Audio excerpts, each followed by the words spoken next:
মাননীয় স্বরাষ্ট্রমন্ত্রী সংবিধানের দ্বারা কি ভুলে গিয়েছিলেন? কেন রাশেদ প্রধানের মত প্রকাশের স্বাধীনতার অধিকার আপনি রক্ষা করতে পারেন নাই?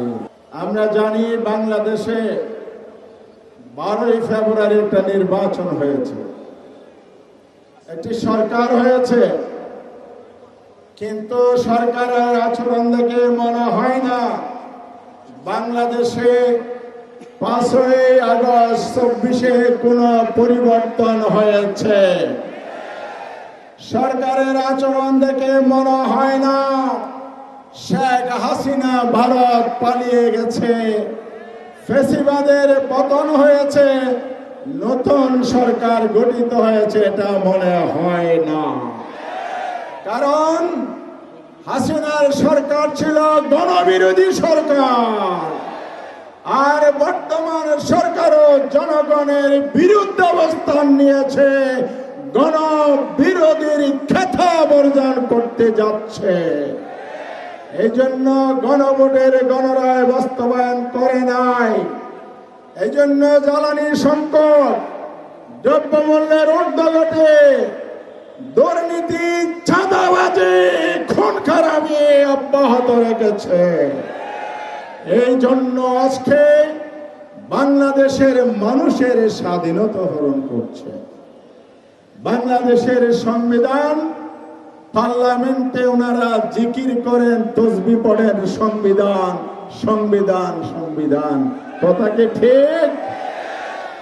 সেই সংবিধানের 39 নম্বর ধারার 3য় ভাগে 39 নম্বর 2 নম্বরের ক, নাগরিকের বাক স্বাধীনতা, ভাব এবং মত প্রকারের স্বাধীনতা দিতে হবে। আমাদের রাশেদ প্রধানের বাড়ি পঞ্চগড়ের অফিসে যখন হামলা হয়েছে বিএনপির সন্ত্রাসীদের মাধ্যমে, মাননীয় স্বরাষ্ট্রমন্ত্রী সংবিধানের দ্বারা কি ভুলে গিয়েছিলেন? কেন রাশেদ প্রধানের মত প্রকাশের স্বাধীনতার অধিকার আপনি রক্ষা করতে পারেন নাই? আমরা আন্দোলন করছি সমন্বয়ে কথা বলার, আন্দোলন করছে নিয়মতান্ত্রিক ভাবে। এই আন্দোলন কেউ কি চোখ রাঙিয়ে দমন করতে পারবে? প্রধানমন্ত্রীও হুঙ্কার ছাড়েন, আন্দোলন করেন, আমরা প্রতিহত করব, মোকাবেলা করব। এই ভাষা হচ্ছে ফ্যাসিবাদের ভাষা, ওবায়দুল কাদের আর শেখ হাসিনার ভাষা। আমরা বিরোধী দল রাজপথের কর্মসূচি দিতাম, ওনারা গুলিস্তানে পাল্টা কর্মসূচি দিতেন। জনগণ যখন রাজপথে আসত, ওনারা আর মোকাবেলা করার সুযোগ পেতেন না বা সাহস করতেন না।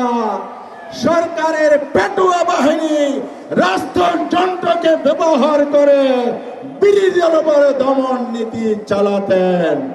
বাংলার জনগণ ঐক্যবদ্ধ, ফ্যাসিবাদের আমলের মতো রাজপথে যদি মোকাবেলা করতে আসেন, এই জনগণ তার বিরুদ্ধে প্রতিরোধ করবে, দাবি আদায় করবে ইনশাআল্লাহ।